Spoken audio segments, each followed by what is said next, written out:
welcome to this very special interview with somebody who have come to admire over several years, not simply after having heard what he said last year, but since I was growing up in India as a brown man, did not know about these things then. I used to admire his bowling. I used to admire his bowling and sort of admire his craft. But since last year, the admiration has grown manifold. And now that I've read his book cover to cover, why we kneel, how we rise, the admiration has since grown. Welcome, Michael Holding. Thank you very much for giving me this opportunity. You finished the My book pleasure. with the line, "We have a chance." And, I was reading the book and I finished the book some days back and I thought, yes, we do have a chance. I mean, you have spurned a movement. All of us started realizing what we have gone through. Each one of us was speaking out in our own ways. And then we see a Ross Taylor incident in that World Test Championship final in Southampton. He's a white man. Crowd is more or less Indian, brown skin. So what is happening? Are we too indulging in the same dehumanization that you talk about in the book? And I was alarmed, worried, frustrated, angry. Your thoughts? Well, first of all, I'm not absolutely sure of the Ross Taylor incident that you're talking about because I have not watched the World Test Championship. There has been so much rain and so much frustration. I've not really been watching it. Whatever the incident is, and whatever we are talking about, Barry, about trying to change matters, it will not change overnight. You'll always have incidents of racism. You'll always have incidents of people saying and doing the wrong thing because that is basically the world that we were brought up in. The brainwashing that has gone on over centuries is not going to disappear in a matter of months or even a few years. But what we are hoping for is that people will learn. People can accept that things are not right and they can change their attitudes by learning the true history of the world and of mankind. And until we can manage to get that all sorted, nothing will happen. But even so, it will take some time for real change to take place. Absolutely agree. And in your book, you emphasize the point about education. But even education, like you rightly said, has been tailored in a particular manner. When, as a trained historian myself, I have read history where I have been taught things in the way that people wanted me to learn them. How do we unlearn that? What is the process of this unlearning and where does it start? Does it start with a Michael Holding? Does it start with a Thierry Henry calling you? Does it start with a Naomi Osaka wearing the mask with the names written? Does it start with policymakers? Where does it start, Michael? Well, actually, Barry, it has to start with policymakers because the racism is institutionalized. It is systemic. So if the policymakers don't do anything about it, it's pretty difficult for it to be real change. You'll have men on the road, you'll have people on the road, men, women, children on the road who will accept that things are not right and they will make their changes and they'll change their attitudes. But if the institutions do not change, if the system does not change, it's going to take even longer for any effective change to take place. And that has to start in the schools. As you said, Boria, you and I, we were taught things that in school that I have discovered to be false. I discovered them to be false because I've done my own research. Now, we can't expect everyone to go out and do their own research. We have to teach the real history. We have to teach the full history, and that goes back to schools. And already you're hearing people pushing back that they don't intend to change the curriculum at schools. Until the curriculum at schools change and we teach the full history, we will struggle. What we need, the people who have the power to take action, to recognize that things are wrong and take action. No, when I was a young man going to school, there was nothing taught in Jamaica about any great things that Black people or people of color did. I had to become a big grown man to do my own research to find out that Thomas Edison, although he invented the light bulb, did not invent a functional light bulb. It wasn't until a Black man invented the carbon filament that we had a functional light bulb. We didn't know that it was a Black man that invented the three-way traffic light system. Every day you go on the road, you see a traffic light. Nobody knows who invented it because it wasn't a white man, so they don't push it. And that is what we need to do. We need to re-educate people as to the truths of the world. They told me that Christopher Columbus discovered Jamaica.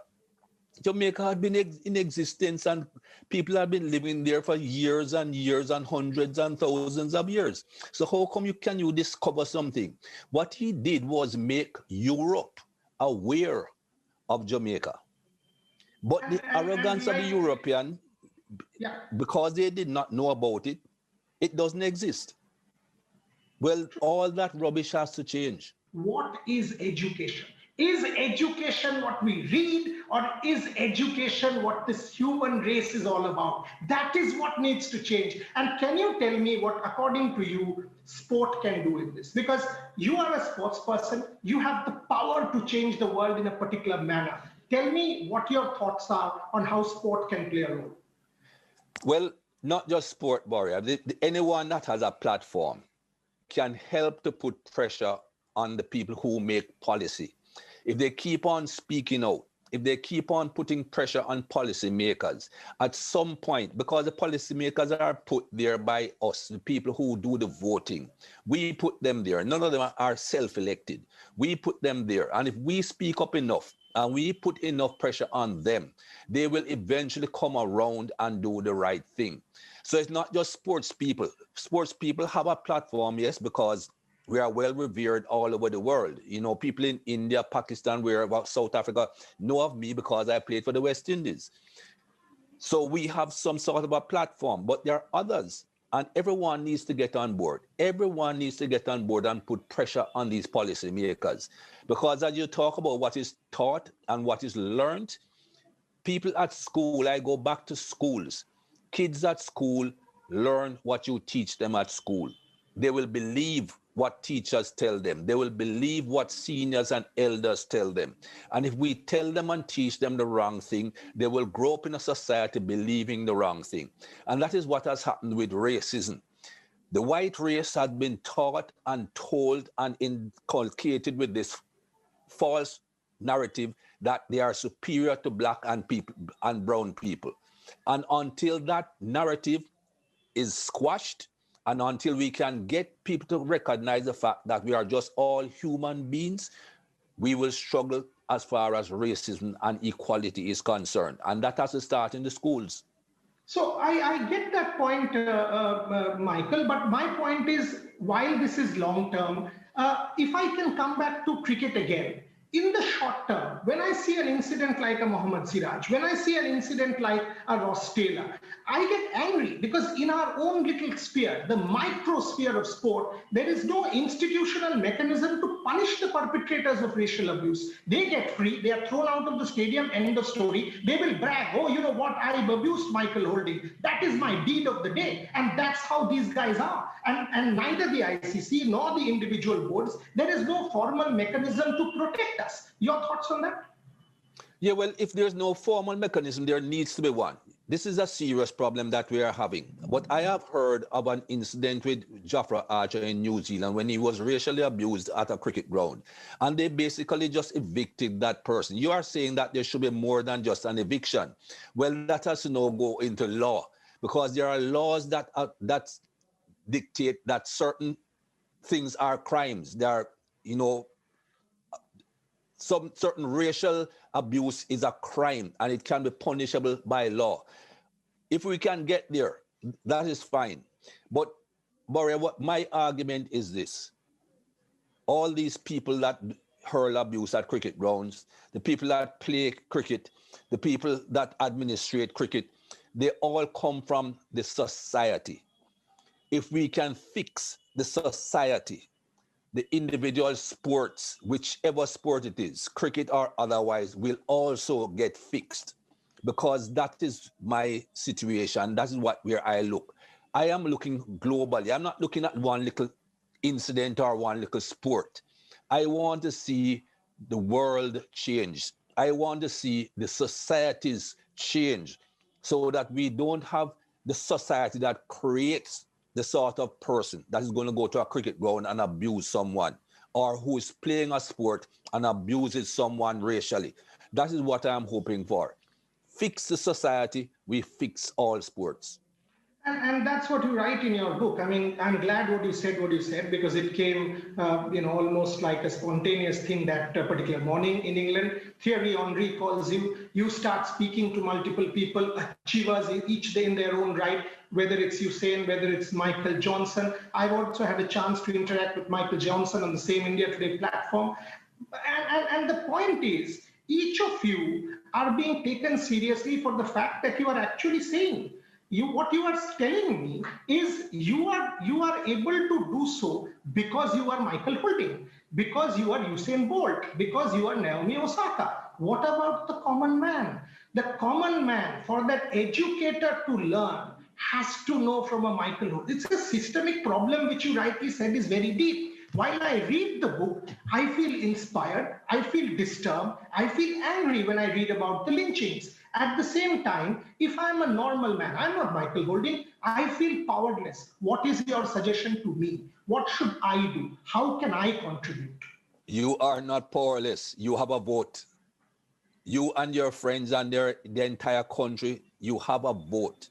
And if you put people in power that have no way of thinking that something is wrong, and they have no intention to make any changes, you have a vote.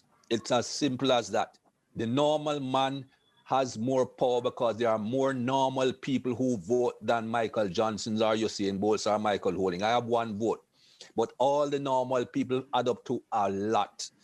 And if people believe that policies need to change, and the people in power to make changes with policies do not make those changes, the ballot box is there. Coming to a little bit of a more optimistic scenario, I'm glad that you actually made a theory on rethink. You made the others think. All of a sudden, and that line is very interesting where you say you thought it will die down after a period. It did not die down. The thing carried on. Me being brown, you being black, all of a sudden we realized, oh, you know what? That had happened to us, but no longer. It is time to speak out against the world's worst form of evil. So, Michael, is this our opportunity?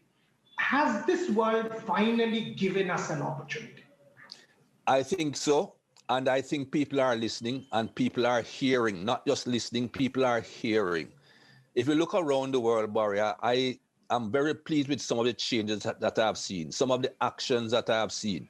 First of all, if you go back into this 1960s with Martin Luther King and the marches that they had for human rights and all that sort of thing, the majority, the vast majority, I would think 95% of the people who were marching and demonstrating were all black or brown people. If you look at the last summer with the BLM marches, you had tons of white people joining in because they also recognize that things are not right. So we have support, not just from our own, but from everybody all over the world. Barry, I read about a Swedish women's football team taking the knee to signal that they are in support of Black Lives Matter. Now, that has to make people sit up and say, hey, if people like that are taking notice and see it as a cause to support, it must be worthwhile. So we have a chance. We have corporate companies who are getting involved, putting money to try and level the playing field.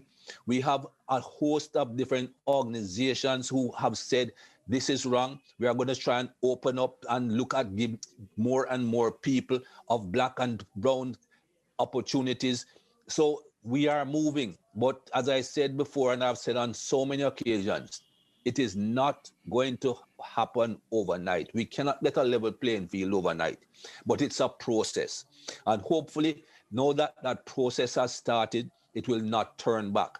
And hopefully, as I've said, there will be enough pressure put on policymakers for them to recognize that they have to take steps.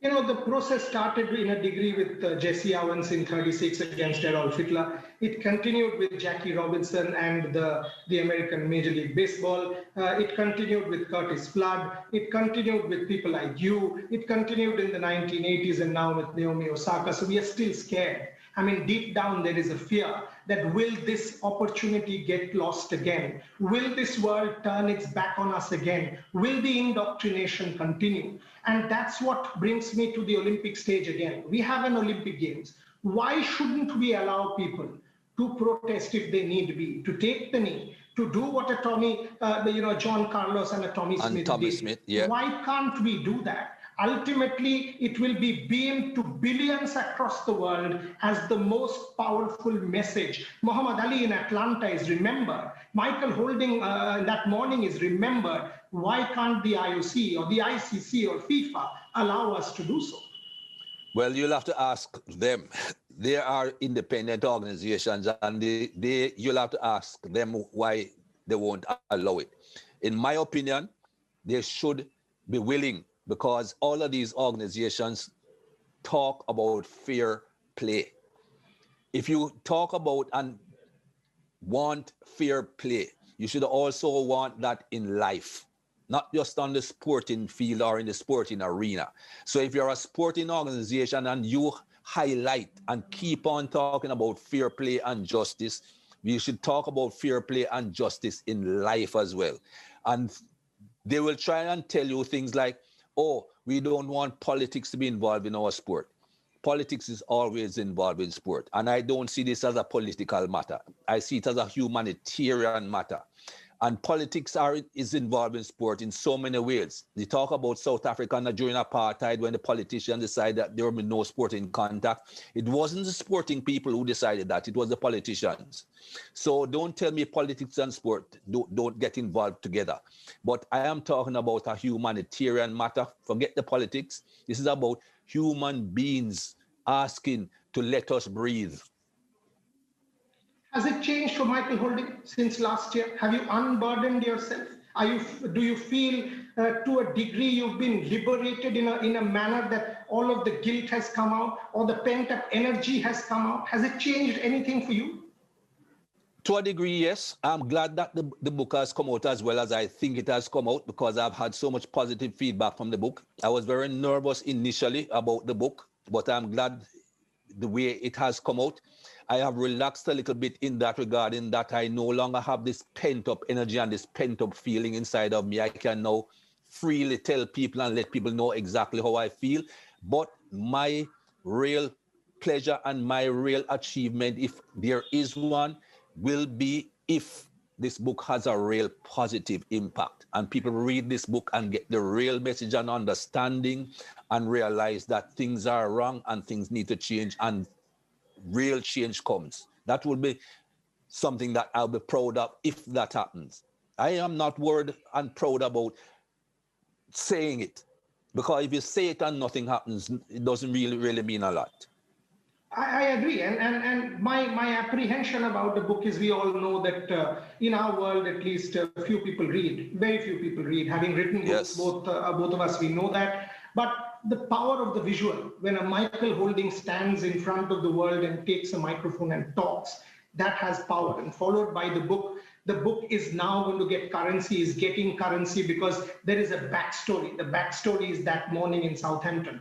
The book has a Usain Bolt, who is perhaps the greatest athlete the world has seen, a Naomi Osaka, a cult now, a Thierry Henry, perhaps one of the greatest footballers ever. And that has added to your book, and Ittihaj Muhammad. So, for me, this was a sort of a liberation, that all of a sudden so many role models coming together and telling me, oh, you know what, you are not powerless. Each of us have suffered the same fate as you have, being black, being brown, whatever the color of your skin is, we are together. This message of togetherness, Michael, while I was disturbed, I was very disturbed by some of the chapters. Deep down, I started associating with you, which perhaps did not exist earlier. You were a hero of mine, but that's where it ended. Michael Holding, my hero. But now you are one of me. My daughter is one of you. That, because of the color of our skin, so it's a joint fight. That, for me, is my takeaway from the book. Your thoughts on that? Yeah, well, it's all of us are in this thing together. And not just because we are brown or black warrior. We are human beings. And that is why I'm so happy to see that so many white folk got involved with the Black Lives Matter movement. We all have to do this together. And when I talk about re-educating, we need to re-educate everyone. because a lot of white folk have been growing up believing that they are superior. A lot of black and brown folk have been growing up believing that they are inferior and they have some inferiority complex. And we need to all come together so that we all recognize that we are just one people. We all came from the same thing. People gravitated around the world hundreds and thousands of years ago, and then their bodies adapted to the conditions that they went to. If you go into the history of mankind, it is undisputed that mankind started in Africa. Then people started to travel all over the world. And if you travel to various areas, your body will adapt. You're no longer in the sun so much, you get a lighter shade. Even me, when I come to England and there's not a lot of sun, by the time I go back to the Caribbean, I'm slightly lighter than when I came. And this is not hundreds and thousands of years. So it is a fact that we all came from the same place, and we need to recognize that it was just a matter of circumstances that changed us in whatever way that we have changed. We are all human beings created by the same superior power. Some people call it different things, but we are all the same. And until we can recognize that, we're going to have some problems. And that is why we need to re-educate everyone. Last two questions before I let you go, because my time will be up soon. Michael Holding, at one level, is one of the greatest fast bowlers. You talk about it in a very modest way, whispering death. All of us have seen you. We have consumed you. We have appropriated you. Sir Clive is a very dear friend, launched my book in London. We've seen that generation. For 15 years, a team not losing. But what is real legacy? 200 plus wickets at 20, real legacy, or this is real legacy? Making a change at your level to the world. What is Michael Holding's real legacy? What does he think? I'll be hoping that the book will have an impact. If the book does have an impact, as I said, that is what I'll be proud of. I got 200 odd wickets. I played in a great West Indies team, but that is all about fun and frolic and entertaining people. Legacy for someone is more important if they make positive change from humankind. That is a greater legacy than entertaining people or doing well for our nation. Humankind, mankind all over the world, if you can make some positive impact where that is concerned, that is a greater legacy. And I'm hoping that this book will have a positive impact and make great change somewhere. Final question. You have huge legion of fans in India, huge people who admire Michael Holding for the Michael Holding that we knew, not the Michael Holding who's an activist who has made us rethink the world, but the Michael Holding on the sports field. A message from you, the Michael Holding that we are now coming to know, to the millions who are continuing to suffer in India in some shape or form, because there is discrimination and we know that, there is inequality and we know that, and it is deeply entrenched in our society. A message from Michael Holding to all his legion of followers in India. All I'll say to everyone is don't give up hope. Don't expect change overnight, but do not give up hope. Do not let anyone tell you that you cannot achieve what your dreams say that you can. And one day we will be better off. And when I say we, I don't mean you and I, because this thing is going to take time. We as a race, we as humans will be better off. And that is what we are striving for. Our parents worked hard to make things better for us, their kids. We have to work hard to make things better for our kids. And so the lineage continues. Each generation works hard to make things better for the next generation. If you only want to make it better for yourself, that is just showing selfishness. And we have to plan long term. And that is what I like to tell everyone. Do not think just of yourself. If my parents only thought of themselves, I would not have achieved what I achieved. Let us think about the next generation and keep on thinking of generations to come and try to make things better for them.